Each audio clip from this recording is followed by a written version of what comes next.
Nobody has more respect for women than I do. Nobody. Hillary Clinton wants to abolish it, believe me. She wants to abolish our Second Amendment. I think they didn't deny it. I don't think anybody denied it. Other presidents did not call. They'd write letters, and some presidents didn't do anything. Many people have come out and said I'm right. You really do have to ask yourself, where does it stop? Hello and welcome to Fallacious Trump, the podcast where we use the insane ramblings of a global laughingstock to explain logical fallacies. I'm your host, Jim. And I'm your other host, Mark. A logical fallacy is an error in reasoning that results in bad or invalid arguments. And the logical fallacy we're looking at this week is the Slippery Slope Fallacy, also known as the thin end of the wedge and absurd extrapolation. So the slippery slope is a really common fallacy. You've definitely heard it referred to, you've probably seen it used. It's when someone suggests that if you take a particular action, if you take a step in one direction, usually a direction they don't like, then that will inevitably lead to more steps further on in that direction and a series of events that will ultimately lead to something very undesirable for everybody, or that probably everyone can agree is bad. Yeah. And it's not a difficult one to counter, to be honest. It's quite simple because the people who are committing the slippery slope fallacy are ignoring the fact that it doesn't necessarily lead to those things. In some cases, it might, but it's not inevitable. So that is the kind of test for whether it is in fact a fallacy, is whether the things that are likely to lead on from it are inevitable, are in fact likely to happen if you go in a certain direction, or if they're just fear-mongering, really.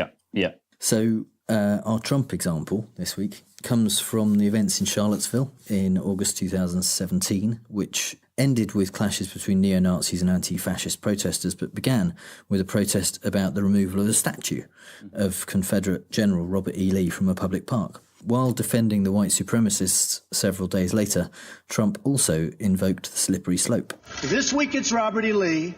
I noticed that Stonewall Jackson's coming down. I wonder, is it George Washington next week? And is it Thomas Jefferson the week after? You know, you really do have to ask yourself, where does it stop? So Trump is suggesting there that if you're going to take down statues of Confederate generals, then anyone in history, basically, who ever did anything wrong is going to have their statues taken down. And it's going to get eventually to someone you don't want to have their statue taken down, or you don't think that they deserve to have their statue taken down. Yeah. But of course, that's not necessarily true. No. In fact, John Oliver had a great response to this. All right. He said, anytime someone asks, where does it stop, the answer is always fucking somewhere. You might let your kid have Twizzlers, but not inject black tar heroin. You don't just go, well, after the Twizzlers, where does it stop? Yeah, so Yeah. Exactly. Yeah, and people can stop it. You know, the same people that would legitimately say we need to pull down this statue because what it is representing slavery and that kind of pre-Civil War stance. You know, the people that would tear that down would then stop other things being torn down, not just because they are statues of people that they admire, but because their point has been made.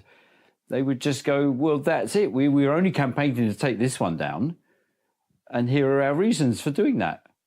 Yeah, and that's the thing. It would stop somewhere. Yeah, it would just stop. There are reasons to take down some statues and not other statues. When Trump is invoking, he mentions Robert E. Lee and Stonewall Jackson. Those people are famous primarily for trying to defend slavery. That's really the only reason there are statues of them, is because they fought in a war on the side of the people who wanted to be able to have slaves. Now, Thomas Jefferson and George Washington had slaves, as did many wealthy landowners at the time. They are known for and famous for many other things. Yes. So if they first of all, they didn't fight to keep the slaves, but if they had, then arguably at least, there would have been a reason to keep their statues, even if they had been on the side of the Confederates. Because because they did other stuff as well. Yeah, and they're famous for other things. The statues weren't erected because of their wanting to keep slaves. And even today, we had, literally today, there was a tweet from Texas Congressman Kevin Brady. This is about a Wall Street Journal article that suggested that if the Democrats get in, if they control Congress after the midterms, then they will go after Trump's taxes and they will get him somehow to release his taxes. And he said, this is dangerous. Once Democrats abuse this law to make public Donald Trump tax returns, what stops them from prying/making public your tax returns for political reasons? Who is next? What stops them is because they're only doing it to find out Trump's tax returns. Once they've done that, stop. They're doing it because he's the president. Yeah. And every president for the last 70 years, except Trump, has released their tax returns. Yeah. And he said he was going to release his tax returns. And he said that the only reason he didn't was because he was under audit from the IRS, which wasn't necessarily true. It doesn't seem to have stopped this IRS audit, and if it has, nothing's come of it, nothing's been made public, and he hasn't released them. The only reason he hasn't released them since he got made president is because he said, everyone's forgotten about that now, no one wants to know about my taxes. We do. We still do. We always have. We all know what's in there anyway. It's stuff you're trying to hide. Russian stuff, I'm guessing. Russian stuff. Yeah. There are payments in rubles. Mostly Russian stuff. Mostly rubles. Yeah, that's what it is. Yeah. Is there one where you might say, we've got to do this. If we don't do this, then we won't get out of the mess. Yeah. Definitely you can use it to say, if we don't do something bad will happen. Because, I mean, for example, Trump used it to say something along the lines of, if Europe doesn't get a handle on their immigration, then it'll be the end of civilization as we know it. Yeah. That's like a slippery slope, but up the other way, isn't it? Yeah. It's a really fast slope as well, that one. Yeah, isn't it? 2 steps. It's falling down the stairs. It's a good time probably to talk about the difference between formal logical fallacies and informal logical fallacies here, because the reason that we talk about stuff and often I will say, I'm not really sure that's exactly this, or this might kind of cross over with another logical fallacy and there might be a bit of overlap, is because most of what we're talking about on this show so far, at least, has been informal logical fallacies.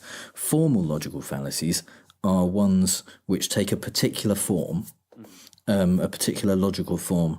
Like last time, in fact, we talked about denying the antecedent, which takes the form of if P then Q, not P, therefore not Q.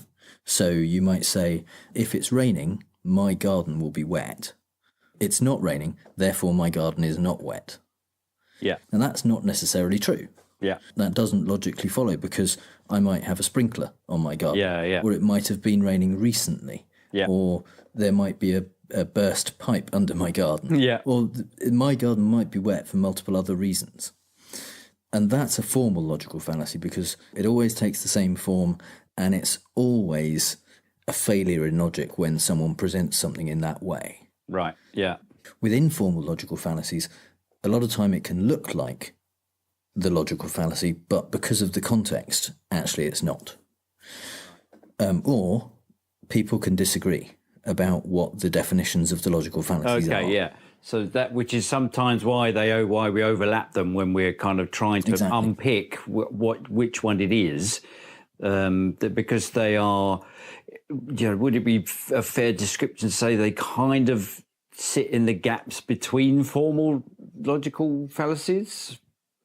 They can do, and in fact, a lot of them sometimes they are, although they don't necessarily follow logically, sometimes it can still give you a reasonable answer to something, or a reasonable probability of something being right or not. Right. For example, with the argument from popularity, we talked about scientific consensus. Yeah. Now, it's not logically valid to accept the fact that, accept a theory because lots of people think it. Yeah. But if those people have a specific expertise, then it increases the probability that that thing is going to be right. So that is sometimes an okay thing to do. Yeah. It really depends on context. Yeah. It's not always wrong to do that. But the fact that these are informal logical fallacies means that they aren't as well defined all the time. And what we're talking about on this show, for the most part, is my understanding of and my opinion of what these fallacies are and what they mean. Yeah. And largely based around how they're generally used. But sometimes I'll say, well, I'm not really sure that fits. And it's just my opinion. With this one, the reason I brought this up is because there's another logical fallacy called reductio ad absurdum. Mm-hmm. And that kind of takes away most of the slope. Right. It just says, if we do this, it's the end of the world. Yeah. And it takes it immediately to a ridiculous conclusion. And you could say, and I might say, that a slippery slope argument generally needs kind of more stages to get for it to be a slope where you are to the really undesirable place. Yeah. There's almost got to be some semblance of apparent logic for it to be kind of hidden away. So there's got to be first this will happen, then that will happen, and then the other, which are like tiny steps when you could kind of go, oh yeah, well I could see why those are joined together. But if you just went from the beginning to the end, then that would be just absurd.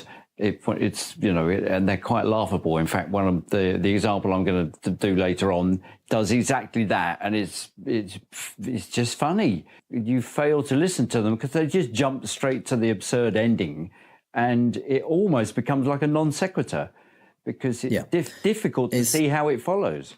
It's a less convincing argument when you go straight from something that is a small step to a huge, massive, absurd step. Stepping off the cliff, And when you have those little steps in between, even if they're only implied by how you talk about it, then it's more easy to fall victim to it and think, oh yeah, actually, that is possible that would happen.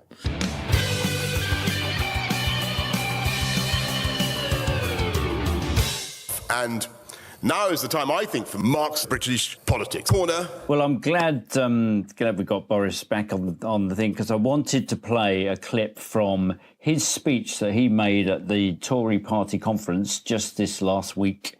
It was billed as the speech that would bring down the Prime Minister.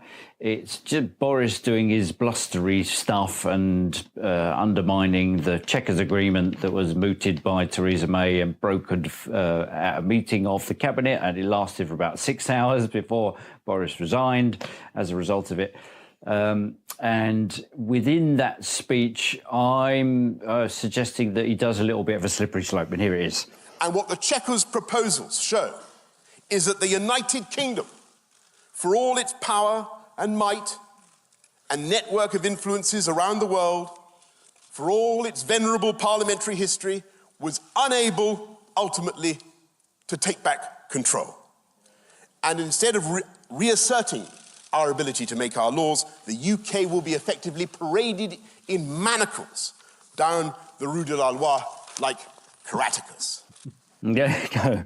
So it kind of sets. It's almost, in my mind, it looks like a playground slide. So there's a set of stairs at one end, which is where he sets us up with, the UK, for all its power and might and network of influences around the world, for all its venerable parliamentary history. So you're climbing up the stairs, and then you're at the top of the helter-skelter, and then we're unable to take back control. We didn't reassert our ability to make our own laws, and the consequence will be that we're effectively paraded in manacles down the Rue de la Loi like Caractacus. And immediately I thought of Caractacus Potts, the guy that built Chitty Bang Bang there. Yeah, exactly, yeah. So so there's a little slippery slope. I did listen to the entire speech, knowing that he would do it, or he would do something, and it made me realise you can spot them coming, because you get a little list. You get first this, then that, then the other, and it will lead to. And you kind of, you're taken by the hand down these stairs and then let go at the end for the inevitable crash at the bottom. And it's almost say, see, that's what will happen. And of course, it's not true. It isn't true.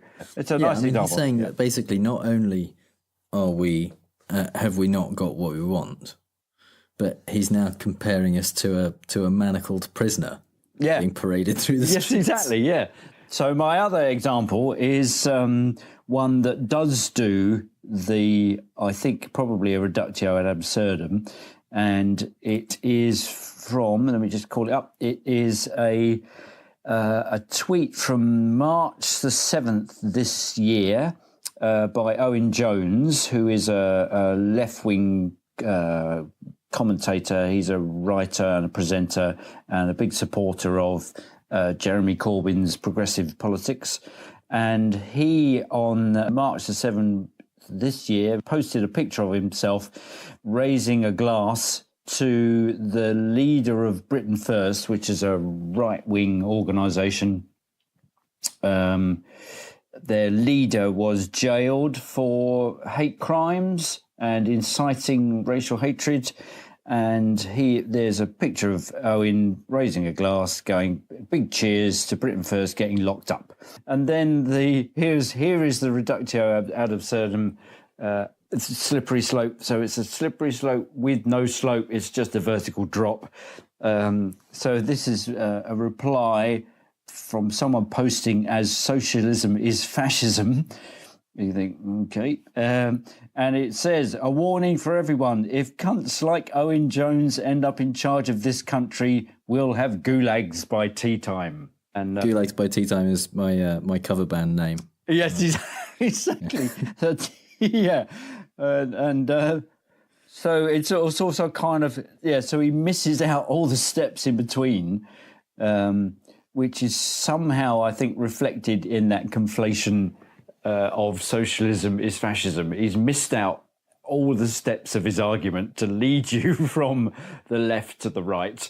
But I really also like the delightfully English tweeness of tea time. And so here he is excoriating a left-wing progressive commentator for calling out the right-wing leader. So I think this guy must be from the right. So he's calling him out, but he's doing it in a very kind of English afternoon way. I said, I say, sir, there'll be gulags by tea time. It's just so good, isn't it? So in the middle of... Put that crumpet down and look at me. Yes. In the middle of a kind of class war, everything still stops for tea time.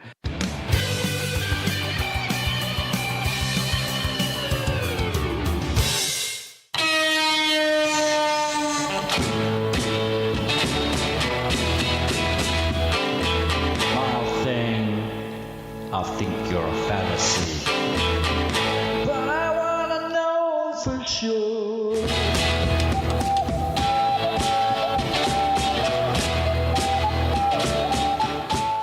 I think we found it. I think we found the right sting. I can't believe it took me that long to think of that one. I've been waiting for the trogs to come out. Oh, have you? Yeah. Yeah. No, it suddenly occurred to me today. I wondered when you were going to do that. Yeah, there we go. Yeah, well, just hold off the tension. Where to go after that? That's the that's true. Is the ultimate You're gonna have trouble isn't it? topping that. I know. That's great. Yeah. So in the Fallacy in the Wild, we like to talk about the fallacy of the week from a non-political perspective. We've got a couple of examples this week which do that using popular culture. The first one is actually the first thing I thought of when we talked about doing this this show and this fallacy particularly, and it's an example from Friends. Hey Chandler, Monica just broke my seashell lamp. Neat. I'm gonna die alone. Okay, you win. Chandler, you are not gonna die alone. Janice was my safety net, okay? And now I have to get a snake. Why is that? If I'm gonna be an old, lonely man, I'm gonna need a thing. You know, a hook. Like that guy in the subway who eats his own face. So I figure I'll be crazy man with a snake. You know? Crazy snake man. Then I'll get more snakes, call them my babies. Kids won't walk past my place, they will run. Run away from crazy snake man, they'll shout. So there's a few steps in there that aren't explicitly spoken. But Chandler goes from being dumped by Janice, or dumping Janice, I think, possibly on this occasion, to being crazy snake. Crazy snake man. Because obviously the steps that aren't spoken are that he is never going to find someone else to be with, and so he's going to be old and lonely, and he's going to need a thing. Yeah. So, snakes. But he does it. He says, "I'm going to die alone," and then he explains his workings out in between, which is the. So he's already at the bottom of the slope, and then he describes how he got there. Yeah, that was great. So an example that explains it step by step in much more detail is a brilliant set of ads for DirectTV. The whole series runs along these same lines, and they use this fallacy specifically and knowingly for comedy value. When you have cable and can't find something good to watch, you get depressed. When you get depressed, you attend seminars. When you attend seminars, you feel like a winner.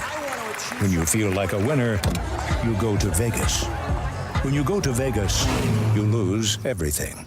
And when you lose everything, you sell your hair to a wig shop. Don't sell your hair to a wig shop. Get rid of cable and upgrade to DirectTV. Call 1-800-DirectTV.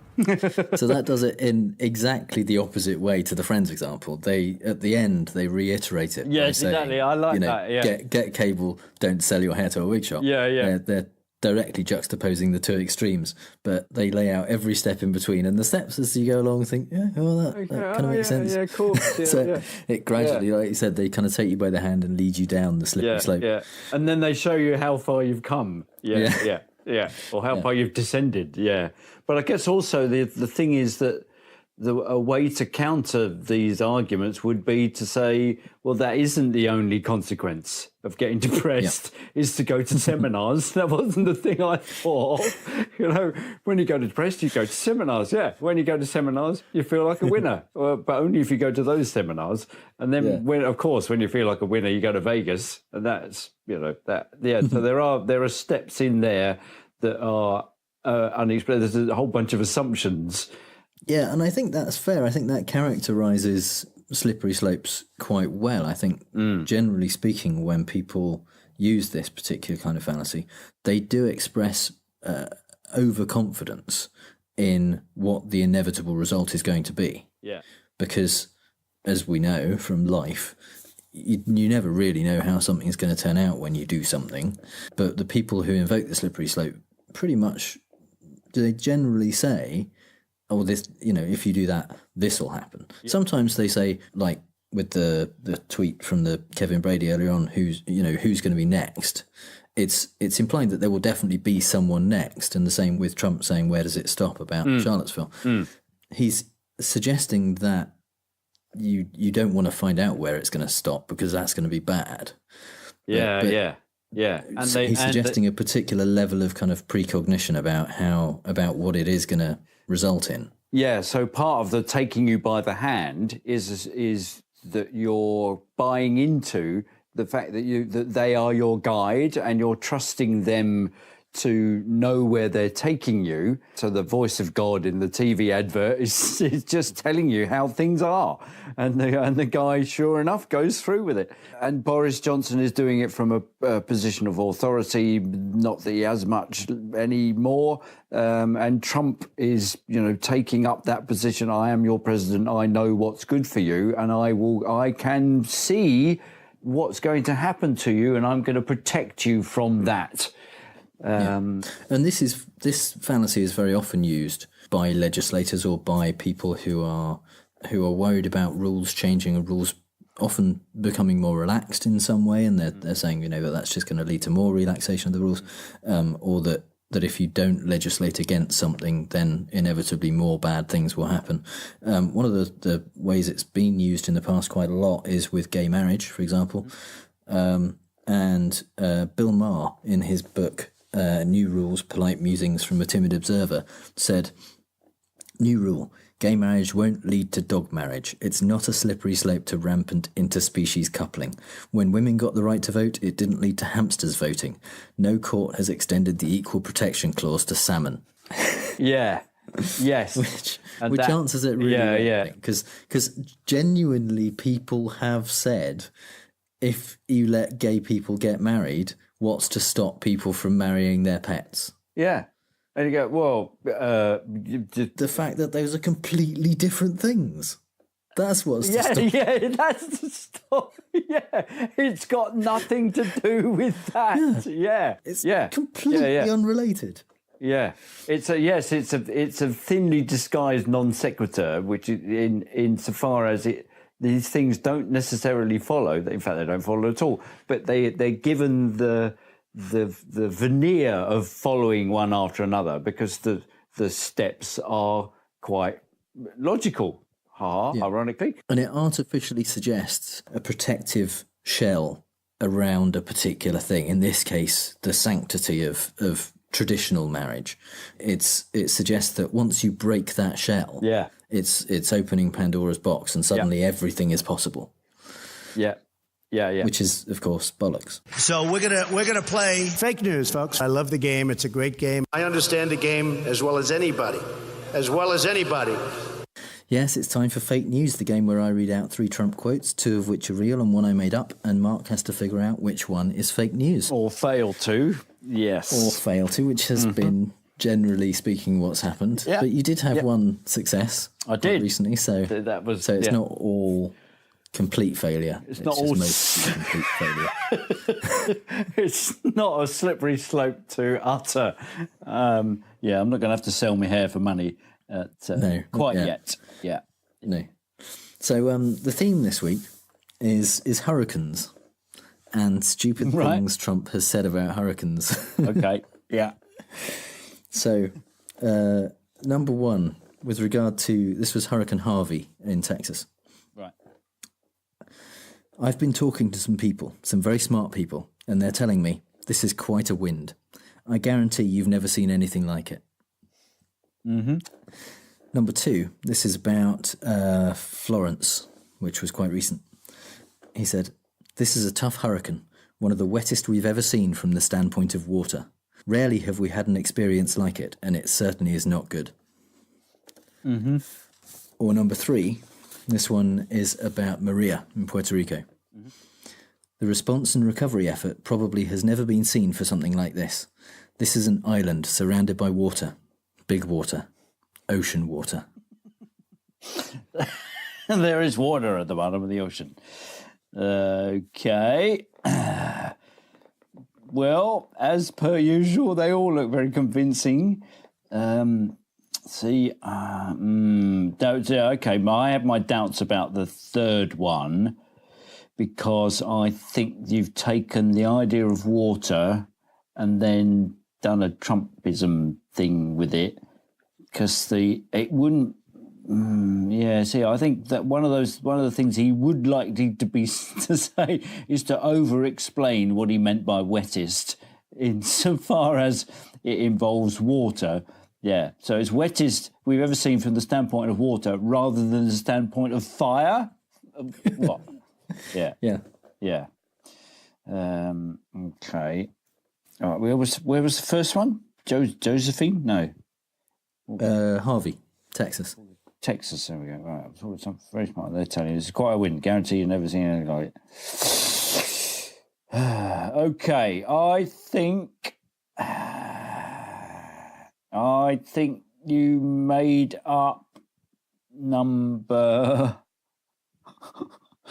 I want the 2 water ones to be true. So I think you made up number 1. Okay. Yeah. So you think that number 2 is real? Yeah.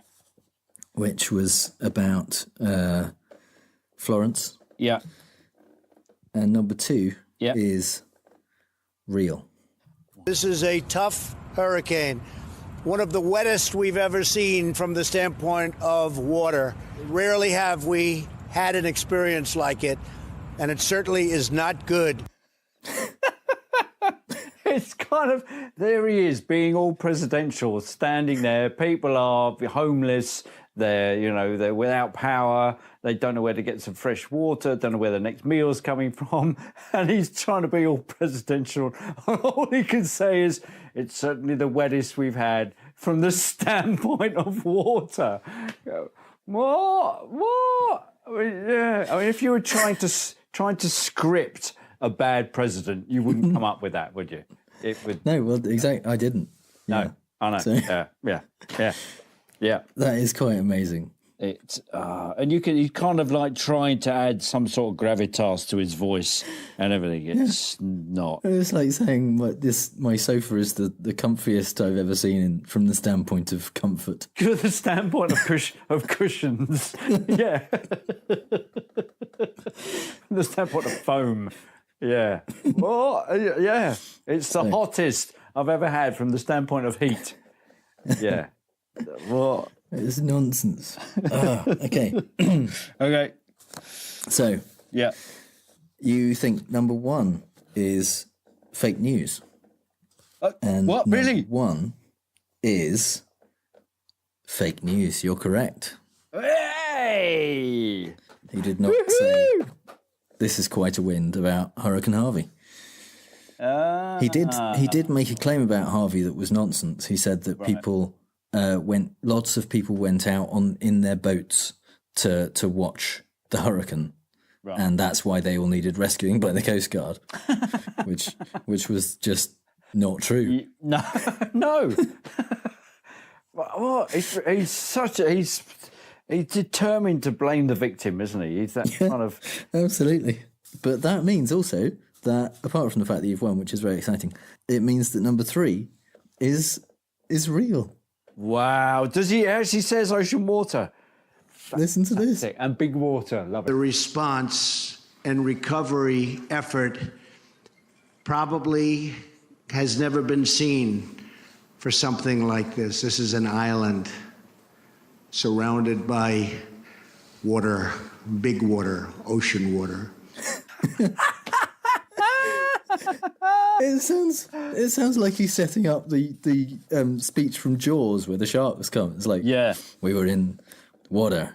It was big water. Big water. Ocean water. Ocean water. And he had teeth, big teeth. Yeah. Sharks' teeth. It can only be that he only recently discovered Puerto Rico was an island. Right. And now he's trying to make it sound like he knows what he's talking about when he says island. Yeah. Because it's not just a bump in a lake. It's not, this is an island. It's surrounded. Get this island, unlike all the other islands, this island is surrounded by water. Not just any old water, big water. It's ocean water at that, not fresh water. It isn't just something sitting in the bathtub. This is big. This is proper big water. Oh, what? So that means I won. That means at that final switcheroo at the end, thinking you'd done two water ones and then went for the wind. Wow! And that one actually is very good. That is very now convincing. 7-2. Yes. All right. Well, yeah. We're going to have to start doing percentages, I think. Okay. Well, in order to make it look bigger. All right. Yeah. Yeah. Yeah. Oh, well, that's pretty good, given that the third one is just utter rubbish. The first one, is very good indeed. I wouldn't be surprised if he says that next week. Yeah. Yeah. Well, that is kind of the point of the game. Oh, yeah. Oh, no, I've realised, you see, So, podcast listeners, I need your help to full mark. If you think that you can make up a convincing fake Trump quote, then share this episode on Twitter, include your quote and the hashtag Fallacious Trump, and I'll pick the best one. Actually, I always say I'll pick the best one, but you may have noticed we've been low on quotes proposed by the audience. Yeah. So you have a really good chance, if you propose one, of getting picked. And becoming podcast famous.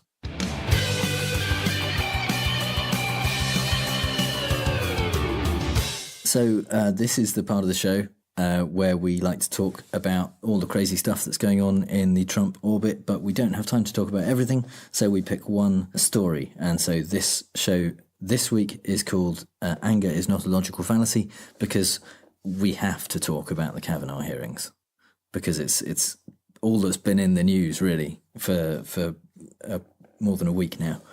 And it was kind of insane and interesting and scary and amazing all in one go. Yeah. I mean, and interesting that they called the Kavanaugh hearings. For the longest time, it was called the Christine Blasey Ford hearing, and that that seemed for about 4 hours. Yeah, and you think, all right, this is it. For that moment, there was another.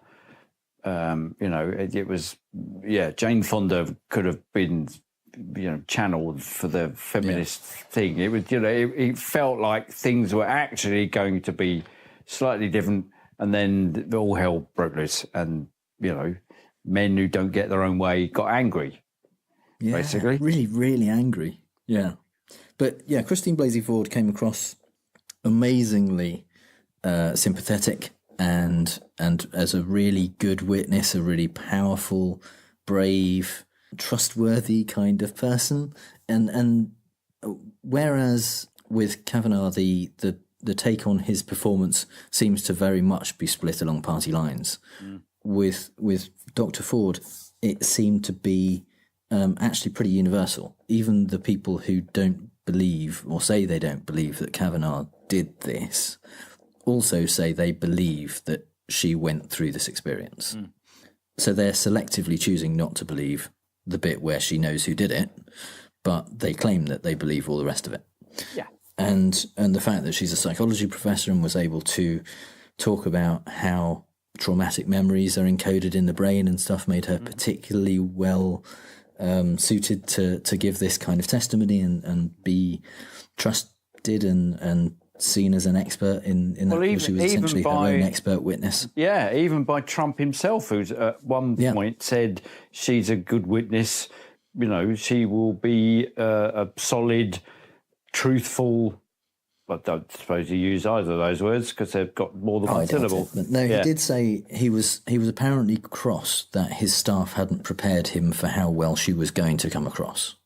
Right. That people hadn't told him, essentially, that it's possible to talk without being an arsehole. Because he didn't know that. No, still doesn't. So this was, it was completely new to him. Yeah. That people can know stuff and talk about it, yeah. Fox News was saying that she was very credible, she was very sympathetic. Chris Wallace said it was a disaster for the Republicans, her testimony. And then Kavanaugh came out. Yeah. And then... Did you see that? Have you seen the SNL sketch, the Saturday Night Live sketch with Matt Damon? No. He captures it absolutely perfectly. It's really impressive. You should definitely watch it. Yeah. But one of the things he says, he starts off almost with, I'm going to start at 11. I'm going to go up to 15 real fast. That's what he started out angry. He didn't kind of get angry because people asked him difficult questions. Straight out the gate. Yeah. He had an angry, prepared 45-minute introduction. Yeah. It was quite bizarre. And to be, I'm going to kind of play Kavanaugh's advocate slightly, not because I believe him or don't believe Christine Ford, but because a lot of people are saying that his temperament of being angry disqualifies him per se to be on the Supreme Court. And I don't completely agree with that. I think there's a lot of things that do disqualify him, such as his amazing partisanship, his claims of democratic conspiracies and anti-Clinton rhetoric, and also the very likely possibility that he is a sexual abuser. But just the anger itself, I don't know that necessarily is not okay for a Supreme Court justice. He is, especially in this case, he's defending himself. He may well, because I suspect he was blackout drunk frequently, he may well not remember this. He may believe he is being wrongly accused, and he is indignant and angry about it. And that's not the same as when you argue about, a legal case or something like that. Yeah. I personally, if I'm in an argument with someone and they accuse me of something, which I didn't do or I don't think I did, I will lose my temper at that kind of thing. Yeah. But I had a job a few years ago where a lot of my job was debating with people about stuff and being on different sides of an argument about things. And I was kind of known for unemotionally being logical about stuff. Right, yeah. Because even on subjects that would trigger you? Well, because they wouldn't trigger me because they weren't about me. I wasn't personally being accused of stuff. Right, yeah. I was arguing facts and things like that. So I'd never got angry at work. I never got cross with someone for having a different viewpoint to me because they were making their points and I was making my points and I disagreed with their points, but I could back up what I was saying and they could sometimes back up what they were saying. And if they did back it up and they had a logical argument, I would say, okay, yeah, that's a good point. I get it. And so would they. But, because that's what you do when you're in a job like being on the Supreme Court where, you might have a difference of opinion about facts or parts of the law where you can say, well, that's not how I read the law, or Kavanaugh's to have a particularly originalist version of seeing the Constitution. You make your arguments, you make your points, you write a concurrence or a dissent. You don't get really angry because it isn't personal. Yeah. And because you want to be able to make a judgment. You want to be to make a judgment as a judge based on the consideration of opposing points of view and seeing which one weighs in the balance more to one side of the argument than the other, and then back up your reason for making the judgment that you're making. Yeah. So for that reason, I don't think that the pure fact that he got angry at something that people are accusing him of is disqualifying. Yeah. However, he got angry in a job interview. Yeah. Yeah. At that point, there's a different set of rules. Yeah. These people are not. He's not on trial. No. The realistically, I expect the statute of limitations for this is up, so he's not going to be charged, even if there was some evidence that really did corroborate what Dr. Ford was saying. Yeah. Realistically, the very worst thing that could happen to him is that he gets removed from the DC Circuit Court, but that's probably not going to happen because impeaching a judge, he's a federal judge, he's got a lifetime appointment to the DC Circuit Court of Appeals. Yeah. Impeaching a judge is not easy, and it probably won't happen. So realistically, the worst thing that's going to happen is he won't get a job that he's going for. But, but all the senators who are saying, oh, you've ruined this man's life. No, you're just saying maybe we shouldn't make him one of the most important judges in America. Yeah, just based on his interview style. Yeah. If nothing else, even if it is just on that. Yeah, if he was coming in and said, I want you to be a salesman for my car showroom, and people will come in, they will want to buy cars and things like that. If you then exploded in the interview just to say, I know how to sell cars, you don't have to tell me what to do, would you hire that guy? And you go, not really. Because he's, even if he's, or even if you just poked him triggered him in such a way to say, you call yourself a car salesman, you're driving a VW Beetle from 1974, and then he got really angry, you'd go, well, yeah, you're not our kind of candidate, even if you were talking to him about something that wasn't really particularly job-related, but calls into question your character, like a historic sexual assault accusation. That's calling into question your character, not just as a slanderous thing, but this actually happened. We went to college together. You did this to me. Yeah. And it might be that you can't remember because you were blackout drunk. But you did do this to me. Yeah. And that he's been so. I mean, he can't admit that he drank to the point of not remembering what he did, because if he does, then he can't realistically say this never happened. Yeah. So, and the clear, obvious lies that he told again and again about how his drinking, you know, he really liked beer. He really liked very beer. clear on how much he liked beer. He was a great fan, a big fan of beer. Yeah. But he used non sequiturs and red herrings and things quite a lot when senators specifically asked him about his drinking, and you know, did you ever drink to the point of blacking out? And he said, I went to Yale. That's right. Like, what? That's not what I asked. No, and if anything, that's a yes. Yeah, absolutely. Even if they weren't senators, you pay them the respect that they are your interviewers. They are the people offering you a job. And so did you get? I've got a couple of clips from one was his interaction with Senator Klobuchar, who asked him about his drinking. So you're saying there's never been a case where you drank so much that you didn't remember what happened the night before or part of what happened? You're asking about, blackout. I don't know. Have you? Could you answer the question, Judge? That's not happened.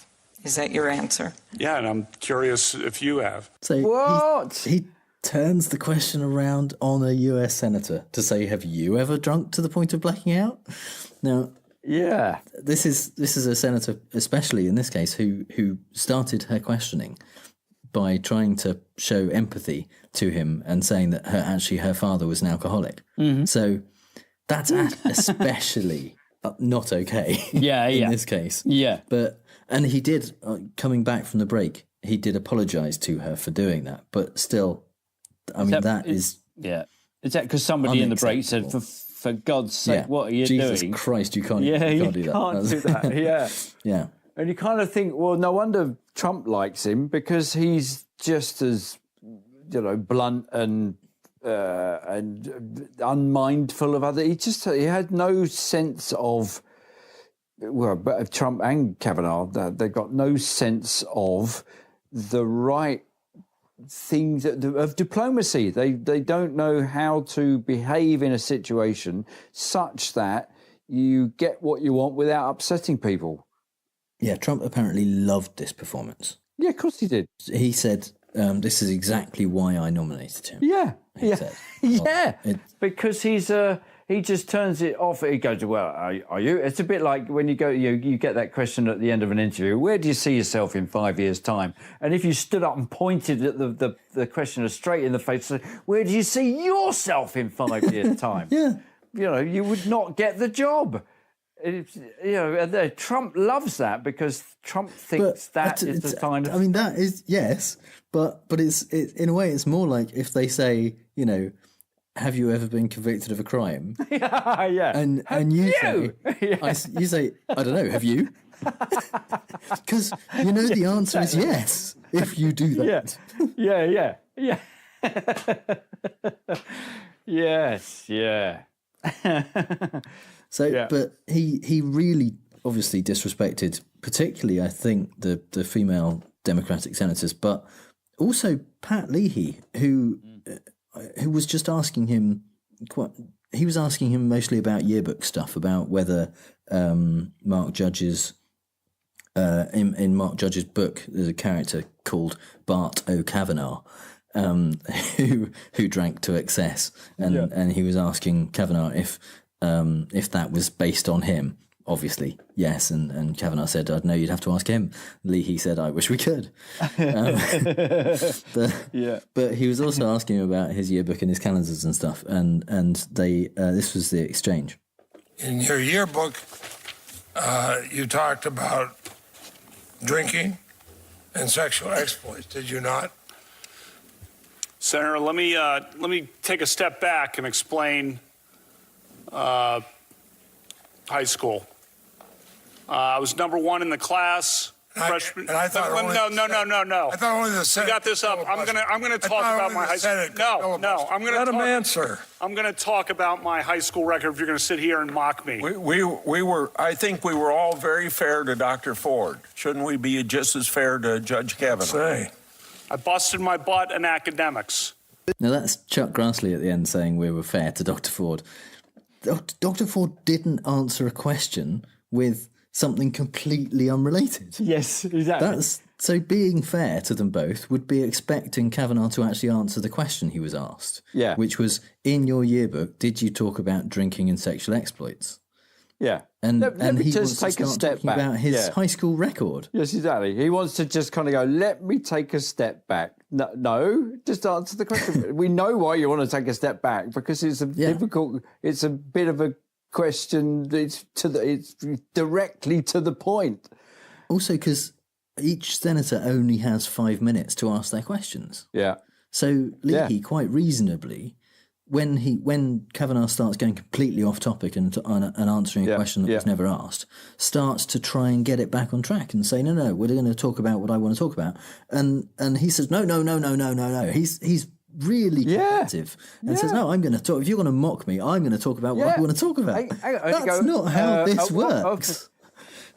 Yeah, and at what point is he being mocked? Hello? Where was the mock? It was just in your book, it talks about getting drunk and sexual exploits, which seem to be completely apposite and central to the discussion we're having today. You know, where is the mocking going on? Yeah. You know, if they'd held up the picture and gone, oh my God, look at your haircut from 1973 or whenever he was at college, you go, yeah, that would be mocking, but there is no mocking. It's fake mocking, it's false mocking, it's the mocking that Trump makes up and said, they all mock me. Well, we do. To the FBI, this was a week ago. We're recording this on a Thursday, a week after the hearings. The FBI investigation that eventually Jeff Flake decided that he would ask for before agreeing to vote on Kavanaugh as a judge has now concluded. It's been a week. We don't know yet what that will mean. But we do know that for at least the first few days and possibly for the entire length of the investigation, their scope was severely limited by the White House. Trump has tweeted a couple of times this week that the FBI has full scope to investigate whatever they see fit, but that has not been the instructions that the White House gave the FBI. We've heard a number of reports that initially the FBI were only allowed to interview 4 witnesses, which didn't even include Ford and Kavanaugh, and the scope of their investigation was extremely limited. So realistically, we know that there are witnesses who have come forward and who have signed affidavits to the Senate Judiciary Committee, who they have said, I've been trying to contact the FBI, I've been trying to get them to come and talk to me. They haven't come and talked to me, so I'm sending in this statement. And people have come out who are his college roommate, his contemporaries at Yale and at Georgetown Prep, and said, yeah, he got drunk all the time. He was frequently incoherently drunk. He was stumbling. He was belligerent and aggressive. I can't believe that he didn't ever have memory lapses through his drinking, because he was a frequent aggressive drunk. There's been a lot of evidence come out that the stuff he was saying about how, he had a few beers and that was it is lies, and he has committed perjury essentially by lying in front of the Senate Judiciary Committee. Whether any of that is going to make any difference, I doubt it. Yeah. I think he will end up on the Supreme Court. So, don't know what to do with that, really.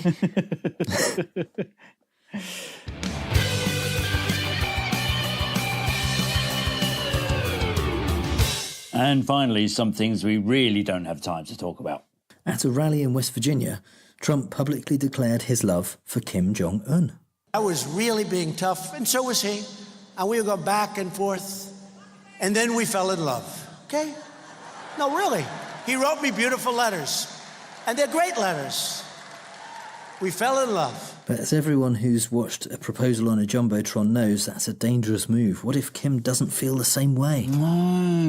Another thing Trump loves is claiming his rallies are record-breakingly huge. The fact that Beto O'Rourke's rally in Austin, Texas had an audience of over 55,000, far larger than any of Trump's, would probably really annoy him. So we definitely shouldn't keep mentioning it or tweeting it at him. And we shouldn't mention the fact that it was actually the largest single candidate political rally since Obama in 2008.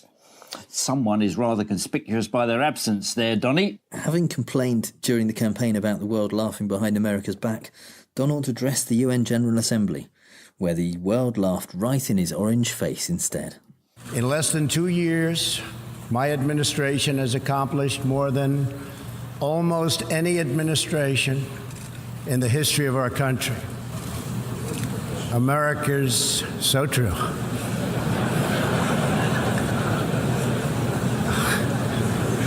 Didn't expect that reaction, but that's okay. Trump later claimed that the speech was supposed to get a laugh, which means he must have been wondering why nobody laughed the last 15 times he said that at rallies. And how does he manage to claim that he meant it to be funny when he said, I wasn't expecting that reaction? He's just being like a skateboarder who face plants and then goes, yeah, I meant to do that. That's part of the trick. Yeah, okay. Yeah, he styled it out without any style at all. Yeah. Nobody noticed. If you do, they don't notice. No, you just get up and bleed, but in a flamboyant way. People go, oh yeah, good trick, man. Yeah, that was the very trick I was doing, and I did it successfully. Yeah. The New York Times claimed this week that self-made billionaire Donald Trump actually received at least $413 million in today's money from his father's real estate empire, mostly through shady and probably illegal tax dodges during the 90s.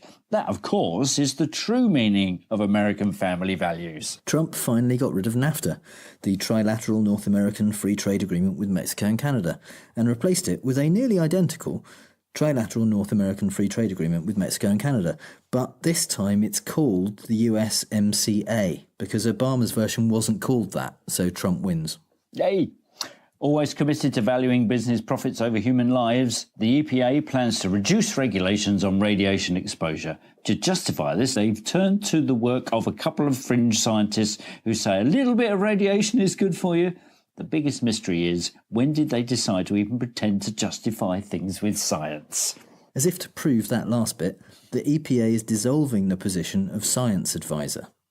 That's the person whose job it is to explain the science that underlies their policies to the EPA administrator, because why even bother? In a slightly more sinister turn, the head of the Office of Children's Health has been put on administrative leave without explanation. That's the person who makes sure the EPA are not endangering the lives of children. Their next step must be to try to figure out how to change their name to Spectre. And finally, an impact statement from the National Highway Traffic Safety Administration, which was written to justify Trump freezing car emission standards, says on our current course the planet could heat up by 7 degrees C by the end of the century. How does this justify doing nothing to reduce emissions, you ask? By claiming it's too late to do anything about it. But of course it'll still be much cooler than the place Trump's going to be burning in by then. Yeah, they've gone from saying global warming isn't real to saying, well, it's too late. Too late. There's no point in doing anything. Yeah. We can't, yeah. Well, it's too far advanced by now. It's in the same model as, there was no collusion, but even if there was, it's legal. You know, they're going, there's no global warming, but even if there was, we can't do anything about it now. So let's just not bother. Let's just chuck another car on the fire.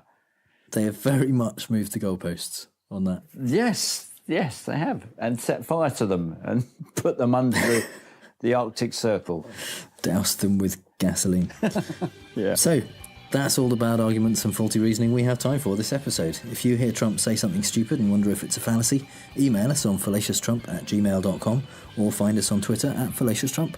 If you think we've used a fallacy ourselves, let us know. And if you've had a good time, please give us a review on iTunes, Stitcher, or wherever you get your podcasts. You can support the show on our Patreon page at patreon.com/ftrump, just like our newest patron, Tankard. Yay. How many's that now? That's brilliant. Thank you for swelling our ranks. I think. Yeah. Nice. And we also have a pledge edit this week from Hugh Randolph, who presumably wanted to make sure he didn't miss out on our new series of bonus episodes where Mark and I work our way through Bob Woodward's new book, Fear, Trump in the White House.